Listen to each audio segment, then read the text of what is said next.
Hello, Copenhagen. Thank you for having me back. On the way to the toilets, I checked out the material library. I was a bit disappointed that I couldn't find earth, although there were many materials there. But I looked outside and I found rammed earth in town, and that makes me really happy. So thank you, Copenhagen. To me, architecture is a tool to improve lives. And I know very well that the opposite is true as well, unfortunately. We use so much resources and we put so much pain on our planet, and we are so often serving the rich and foster social injustice.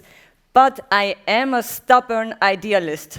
And I think, just orientating ourselves towards reality isn't enough. We have to have ideals, because giving up is just not an option. I grew up in Laufen, as you said, not the one which is our sponsors, but a small town which is half Bavarian and half Austrian.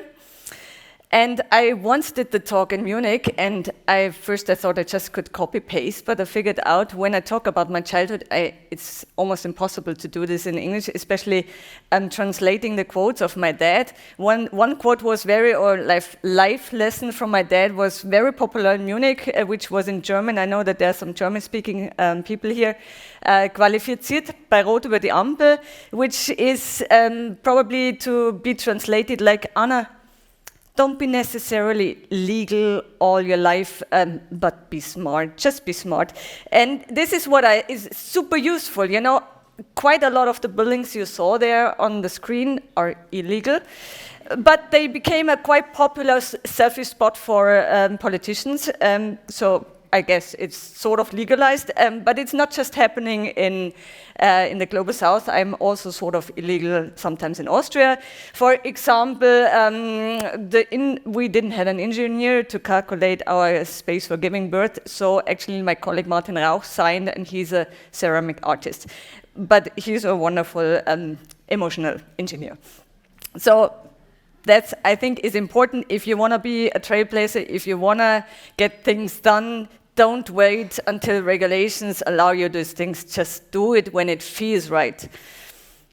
Well, my teaching methods, or maybe I shouldn't just talk about my father, because my mother is also very important too, of course. So from her, I learned the caring for people, which is so important. So she did a lot of cultural events using music, using theaters to create communities. And she's a kinesiologist besides being a musician. And from her, she's still working both. My parents are over 80 years old, but still active and working and passionate. So kinesiology has a lot to do with unlocking or your intuition, or kind of really fostering the trust in your intuition, and also how your body movements are influencing your decision-making or decreasing your stress, and providing more holistic solutions. So I'm using this a lot also in my design. So I'm not designing like you put it, Jan, but I'm designing very much with my body on large clay models, and I'm doing it very physical and dancing in between. So I'm also teaching this kind of clay storming methods to my students, and my teaching methods are sometimes a bit weird. So this shows an excursion that I did with the students from the ETH Zurich, and it was the end of October. It was really cold. It was still frost on the ground at 3 o'clock in the afternoon. And I had surprised the group with the fact that there was no hut or hotel booked for the night. And it was the challenge to build your own home with whatever you could find. The reactions were mixed. Of course, you find the outdoor freaks in Switzerland. They were like, hey, we're going to build a hut and we're going to sleep in it. Then there was a part of the group was thinking, there must be a plan B. There was no plan B. And the other part was just utterly shocked, but everyone did it. The results were not very much luxurious. I did it too. It was freezing cold. But it was a great learning experience, that there are so many resources given by nature for free. And all that we need is our sensitivity to see those resources and the creativity to use them. And my childhood was very similar. So I had the great luck to be a scout, and we were never the cookie-selling kind of scouts. So we were out in the woods. So every summer we were completely unplugged. We had our backpacks, we had the tents, which were just textiles. We would go to remote places, not to pre-made camping places, but really we asked farmers if we could stay there with the promise that we leave nothing but good memories. So we were allowed to cut some trees, but we also planted trees during this kind of 2 weeks that we were there. This is my very first piece of architecture that I did. It was a gate. Didn't really work out with the proportion, because if you see my size and I'm really small and you compare the thing, you really had to go through this. But it also collapsed one night, but it did so very elegantly, like a fan. But what was for me really fantastic to see how you can really build a small village within 2 weeks. You know, you had the more private spaces for the tents, you had the fire pit, you had the icons, you had the thunder beam, which we called, you know, the toilet. So we built our own toilet, which is 2 beams where you hang in the middle and a hole underneath. And we made sure it always had a good view. So we built our own showers and all the infrastructure. You know, the fridge was in the brook. And it was fascinating that, you know, after 2 weeks, it just, you know, folded all the tents again. And then we checked 3 times, we make drawers, you really need to leave absolutely no trash. And everything that we needed during these 2 days, be it entertainment, you know, we had to do it ourselves, be it cooking, obviously, and there was absolutely no electricity. And that was really fascinating, that you just need a bunch of good people and their creativity, and then you can really, I mean, it was such a vibrant life in these 2 weeks, and it was also actually a very good dirt training, and it gave me a lot of concept that I can survive in a lot of contexts, and that was for me a really good learning, because I did a big step when I was 19. I traveled, or I actually moved to Bangladesh. It was interesting because that was the pre-email era. So I had sent 1 letter to Bangladesh, never got a reply, only heard through a partner organization through Germany, yeah, they will pick me up. So I was going there, and you know, there was not even a real proper map of Dhaka city during that time. And you know, my mom was saying, you know, don't worry, if no one picks you up, just take a taxi. You know, at that time, you had to guide the rickshaw drivers. You say left, right, and so on. I would absolutely impossible to find that place, but I was lucky. I was picked up by my friends and colleagues from Deepshika. Someone was standing there with my letter, actually, in the hand at the airport, and I saw my own handwriting, and I was very, very glad that I'm not lost. And I had the biggest learning experience in that year. Really, it was a fantastic time. I ended up in this beautiful village called Rudrapur. It was made out of earth and bamboo.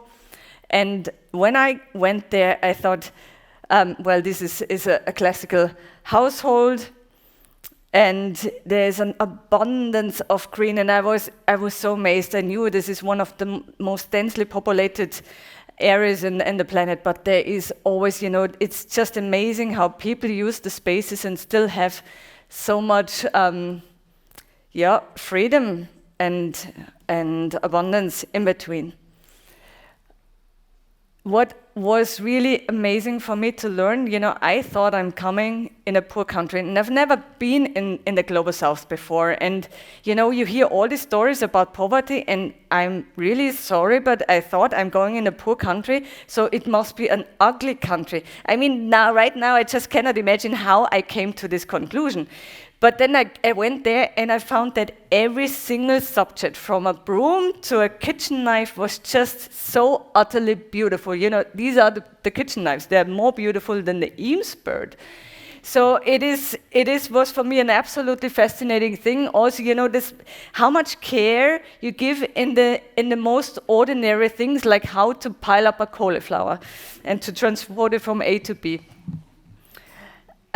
Fishing structures. It was just such an utter beauty that I found there, that I had the learning that, you know, beauty has absolutely nothing to do with money or finances. It has to do with creativity, it has to do with dignity and love.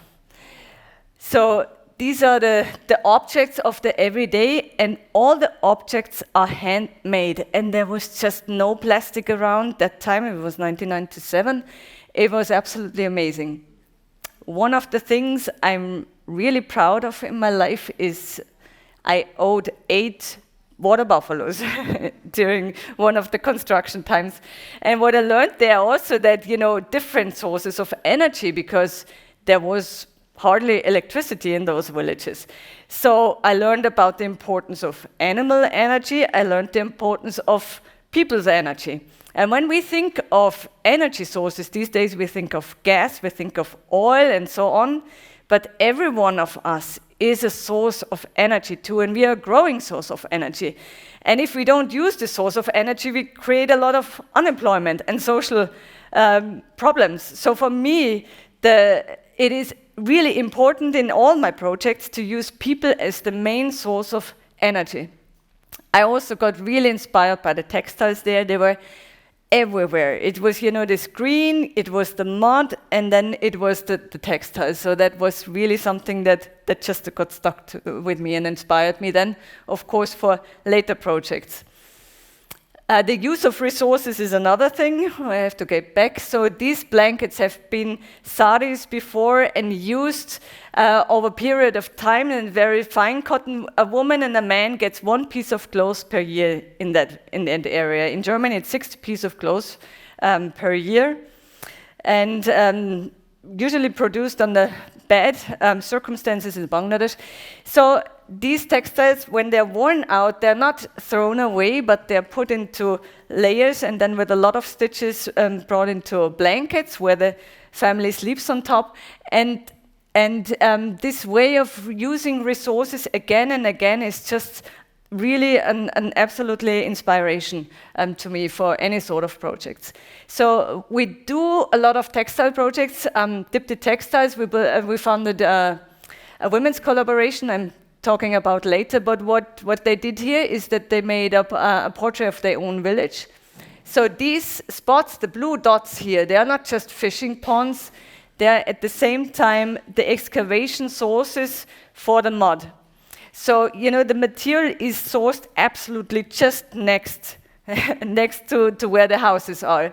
Then you have the bamboo growing, and this is also just, directly in the surrounding, and then all the food cultivation all around. So for me, this is a wonderful example of circularity and, of course, sustainability.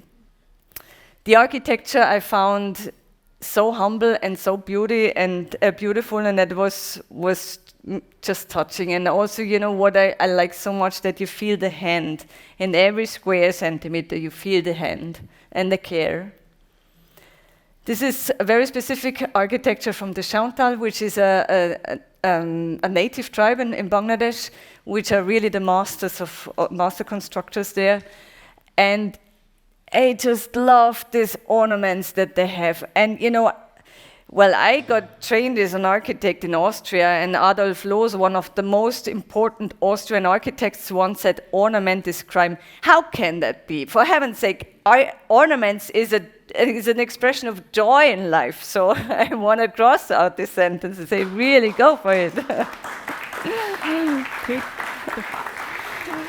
The funny thing is, if we observe children doing something, they immediately start decorating. It's just a human urge to do so. And then we architects, we try to be so super clean because it's kind of too emotional probably to do that. No, we have to bring emotions to our buildings again. You would like that, Jan, right? That's what they're proud of. I also saw, the circularity of earthen houses. This is just, they break down the old house, and here they just soak it with water, and then they rebuild it. And that's the fantastic thing about earth. You take it from the ground, shape it into walls, can easily repair it, you can easily recycle it, just by adding water without any loss of quality. You can rebuild it. Or if it's not needed anymore, you just give it back to the ground it came from and plant a garden on top. So that's why for me earth is the absolute champion when it comes to sustainable building materials. Yeah, but this is kind of the ideal and the longing of the people. And I don't know how, if all of, not all of you, but I think some of you have been in the conference at UAA on yesterday.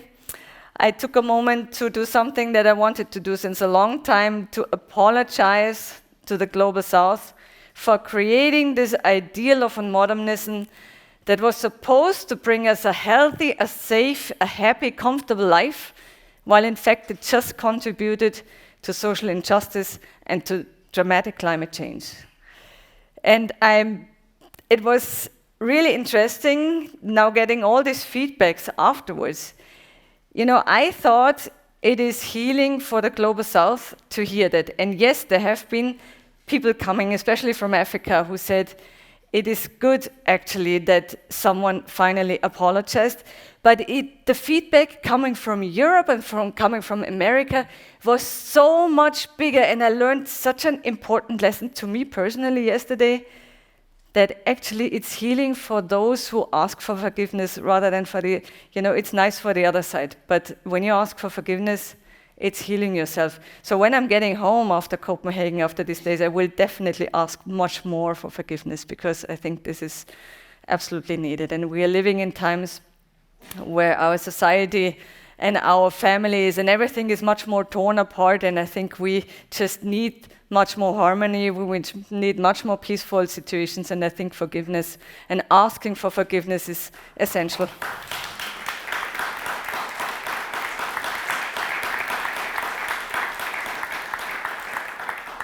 Thank you.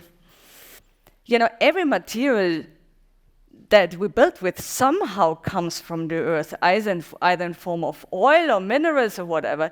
So why do we actually craft the earth with so much energy and polluting the earth with that much CO2, while we just could take the raw material in our hands and build beautiful habitat for us?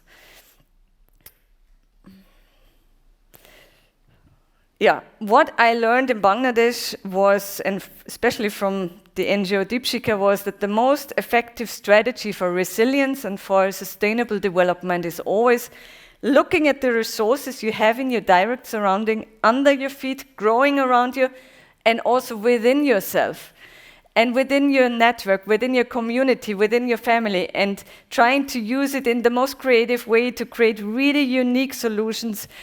And this is what I basically tried to do then after 7 years with my work as an architect. Well, first I got back with all these lessons and I started studying architecture. Well, with actually the ideal and the hope I can build up mud houses and mud architecture, earthen architecture. So when I went to university, I had really good teachers who were very much into sustainability, but more in timber. And all the magazines were there, and all, the discussions amongst students, they were very much driven by the magazines. We also had Patrick Schumacher teaching that time at my university, which was very influential for many people there. And I also, got influenced by this, because you see the magazines and think, earthen architecture must have been a hippie fantasy. This is something that is obviously not realistic, it's obviously not happening. So I kind of sadly put this dream away, and then classic, I had the pre-diploma crisis, when I know, okay, shoot, after some months, I'm out of this university, and I have to start working in some architectural firm, doing some corporate buildings, doing some single-family houses. And what about my dream? And then I had the really great luck to have an announcement at the university, earth building workshop with Martin Rauch in Austria. And when I read this, I said, well, I'm gonna go for that. and I did it, and the moment I had my hands in the material, I just felt that this is my missing link between the passion of development, collaboration, and architecture and design. Because you can, with these materials, you can really foster social justice, because, the money of these buildings, there is not just a building budget, it's also a catalyst for local development. And then I also knew, of course, this is so highly ecological, I'm not harming the planet with these buildings. And at the same time, it's so beautiful. So this was really my missing link. I changed the subject of my diploma, which was some boring project in Germany, which I thought I need for my portfolio in order to apply in an office, and changed it into, starting to design a school for the village I lived in Bangladesh, for Rudrapur. Well, this was the design. Actually, I got a B grade for that design. I also wasn't admitted to take part at exhibitions of good diploma projects in my university. But, I always tell my daughter, marks and grades it's just a number on a paper, so just put it away. And no matter, in what context I'm working, if it's architecture or lately also textiles, it's always the same strategy, using local materials, local energy sources, especially people, especially craftsmanship, plus global knowledge, because I think knowledge and information should not be limited. We need to use every sort of information and angle and perspective and cultural wisdoms from all around the world and apply it to the local conditions, because we need so many great solutions. What I also learned during the process is that you can build up structures and at the same time you build up communities. And that was something that I haven't thought of before, because you learn how to design buildings, but you don't learn how to design processes and construction sites. And that has such a social power, because you can imagine if kids are able to participate at the building of their own school, and those kids, of course, went to school in the morning, but in the afternoon they came to the site, and especially two Montessori teachers from Austria with me, Clemens and Christine, and they were there only in order to include the children in the construction process. And you cannot do this with most of the building materials that we have, because they're either toxic or you need very specific tools where you can harm yourself, or they're so difficult, that a child can simply not participate. But with clay, this is such a fantastic material to touch, and usually they have pottery in the afternoon, pottery session. So we had pottery in a slightly bigger scale. And this is another thing what I love on the Earthen architecture, or Earth, so much that it is so inclusive. We had people with disabilities participating, of course, men and women. We had elderly people that usually don't get a job on the sites anymore, and the children.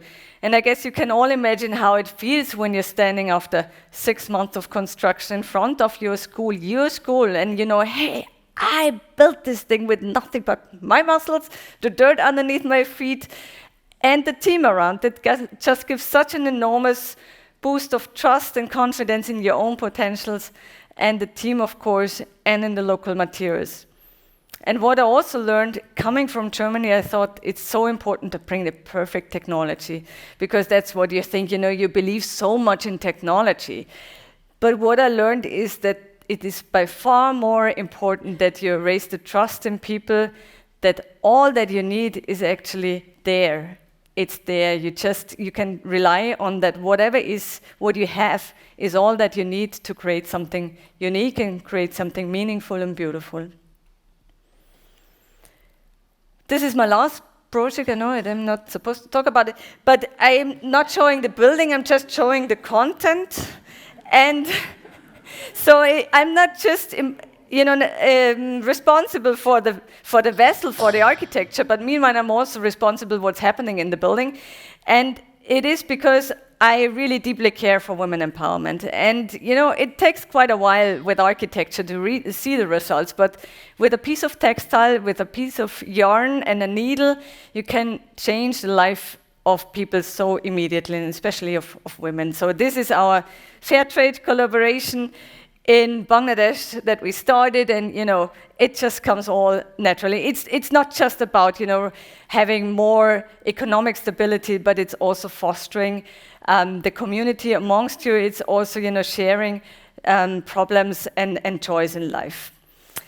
I'm staying a little bit female here. This is the space for giving birth. It was the nicest commission I ever had. Was a women's museum came to me, we need a space for giving birth, and we want to have a prototype. I designed it with Anka and Sabrina and Martin. And the interesting thing was we didn't find sponsors, but more than 400 women in the forest of Vorarlberg said, we want this. And they did not just sponsor the structure, but also gave that time. So we built it all women together on the site. And it was during the pandemic. And then, of course, during the pandemic, you reflect, it was such a kind of pause in life. And you start reflecting, how do we want the future to look like? How do we come out of this kind of crisis? And my deepest wish was, I wish we would include more female aspects in architecture, because we were so trained to be efficient, to have the highest one, to have the biggest, to grave for new resources, to discover new things, to conquer new things, and all sort of things. And this kind of mindset also brought us very much the climate change that we are having now, or the social problems.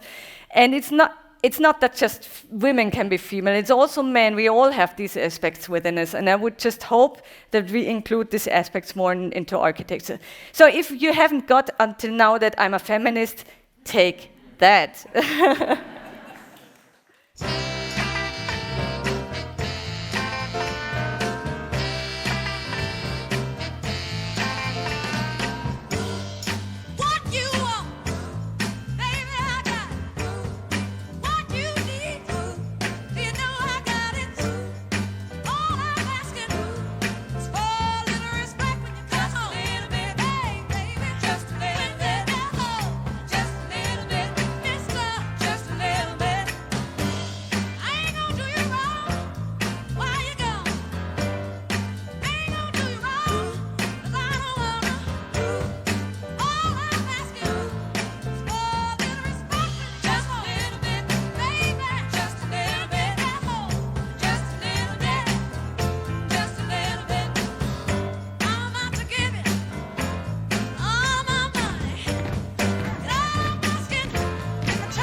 Thank you. One of the sessions today ended with the reflection, that form follows function doesn't work anymore. The reality is form follows finances. And I don't want to let that stuck in our brains because it's a terrible sentence. It might be the reality, but we need ideas, and we need the energy to reach these ideas. So I would like to exchange the sentence form follows function and form follows finances with the sentence form follows love. Yes.